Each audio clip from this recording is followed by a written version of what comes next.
Municipal ఎన్నికల వేళ ఎర్రబెల్లి సహా 33 మందిపై కేసు నమోదు.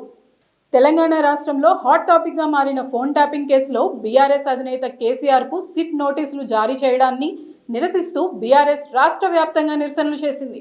ఇందులో భాగంగా ఖమ్మం నుంచి వరంగల్ హైవేపై మాజీ మంత్రి ఎర్రబెల్లి దయాకర్ రావు ఆధ్వర్యంలో బీఆర్ఎస్ నేతలు ఆందోళన చేపట్టారు. ఈ క్రమంలో ముఖ్యమంత్రి రేవంత్ రెడ్డి దిష్టిబొమ్మను దహనం చేసే ప్రయత్నంలో పోలీసులతో వాగ్వాదం జరగడమే కాకుండా వారి విధులకు ఆటంకం కలిగించారనే ఆరోపణలు వెల్లువెత్తాయి.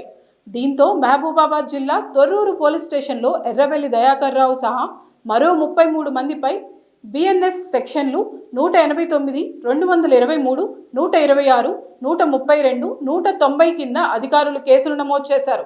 మున్సిపల్ ఎన్నికల నేపథ్యంలో అమల్లో ఉన్న మోడల్ కోడ్ ఆఫ్ కండక్ట్ను ఉల్లంఘించి ముందస్తు అనుమతి లేకుండా నిరసనలు చేపట్టినందుకు ఈ చర్యలు తీసుకున్నట్లు పోలీసులు వెల్లడించారు.